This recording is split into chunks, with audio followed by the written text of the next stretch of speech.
Sweden ने Ukraine को दी अपने हथियारों से हमले की मंजूरी और रूस पर स्वीडिश हथियारों से हमले को मंजूरी को लेकर ये बड़ी खबर है। रूस पर होगा स्वीडन की आर्टिलरी आर्चर से हमला, रूस के अंदर होगा CV90 और लेपर्ड टैंक से वार। तो एक और बड़ी खबर है जहां देखिए नेटो देश स्वीडन का ये सबसे बड़ा फैसला सामने आया है और फैसले के तहत अब रूस पर स्वीडिश हथियारों से हमले को मिली है मंजूरी, जहां रूस पर स्वीडन की आर्टिलरी आर्चर से वार और रूस के अंदर होगा CV90 और लेपर्ड टैंक से हमला। कुछ और इंफॉर्मेशन इस बारे में आपके सामने रखते हैं, जहां देखिए किस तरीके से रूस नेटो जंग का ये ट्रिगर माना जा सकता है, क्योंकि नेटो देश स्वीडन ने अपने हथियारों से रूस पर हमले को मंजूरी दे दी है। खबर यह है कि यूक्रेन को स्वीडिश आर्टिलरी आर्चर से रूस पर हमले को मंजूरी मिली है। स्वीडन के CV90 और लेपर्ड 2 टैंक से रूस पर शेलिंग यूक्रेन करेगा और रूसी बॉर्डर में 60 किलोमीटर अंदर स्वीडिश हथियारों से हमला भी संभव माना जा रहा है। हालांकि स्वीडन के बाद दूसरे नेटो देश भी रूस पर हमले को मंजूरी दे सकते हैं।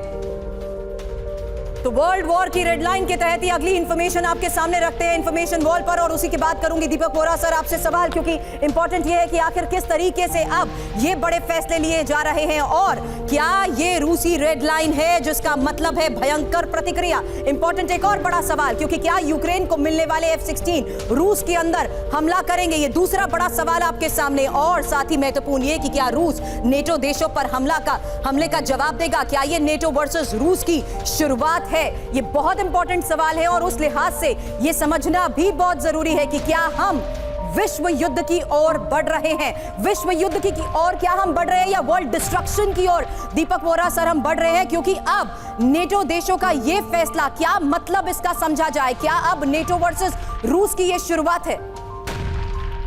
थैंक यू वेरी मच, आभारी हूँ मैम, बहुत अच्छा लगता है जब इसको आप जो प्रोग्राम आप करते हैं उसको मास्टर क्लास कहता हूँ। बहुत कुछ सीखता हूँ मैं आपसे, आपके सहयोगियों से और जनरल सेना साहब से, जिनकी जानकारी मुझसे कहीं ज्यादा है। आप बात कर रही हैं लिथुआनिया की 10,000 की फौज है, मैं आपका वहाँ राजदूत रह चुका हूँ, और अगर उसने अपने कुछ लोग यूक्रेन में भेजे, क्योंकि जितने बाल्टिक स्टेट्स हैं और फॉर्मर सोवियत संघ के जो हिस्से थे वो रूस को पसंद नहीं करते, इक्का दुक्का को छोड़ के। पोलैंड तो खास तौर से ईस्टर्न यूरोपियन का जो देश है वो नफरत करते हैं रूसियों के साथ।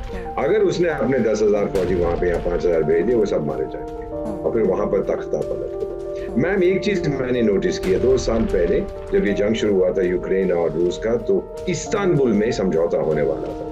फिर ब्रिटेन का वो जोकर होता था बोरिस, उसको कहते थे वो वहां गया किया, बोला टाइगर मैं तेरे को हथियार दूंगा, पैसे दूंगा, ये दूंगा, वो दूंगा, तो समझौता मत कर, समझौता टूट गया। जब भी यूक्रेन के ऊपर बहुत प्रेशर पड़ता है, जब भी रूस उसको ठोकने वाला होता है, तो नेटो का सेक्रेटरी जनरल खड़ा होकर बोलेगा हम लड़ेंगे, और बाकी सब कहें हम लड़ेंगे, उनका एक व्यक्ति नहीं मरेगा। मैम मेरी बात मान लीजिए, अगर एक स्वीडिश सोल्जर यूक्रेन में मारा गया, स्वीडन में आग लग जाएगी। उनको लड़ना नहीं आता, ना ही वो चाहते हैं कि उनके सोल्जर्स वहां मरे। Similarly for Lithuania, Latvia, Estonia, ये नहीं जाएंगे। ये सब दिखाने के लिए वो जोकर जो बैठा हुआ है कीव में कि टाइगर फिक्र मत कर, सारी दुनिया तेरे पीछे, कोई उसके पीछे नहीं है, अकेला पड़ चुका है, उसकी फौज खत्म हो गई है, सब लोग जानते हैं। जैसे ही उसकी फौज खत्म, पुतिन ने क्या बोला, मैं सीजफायर के लिए तैयार हूँ।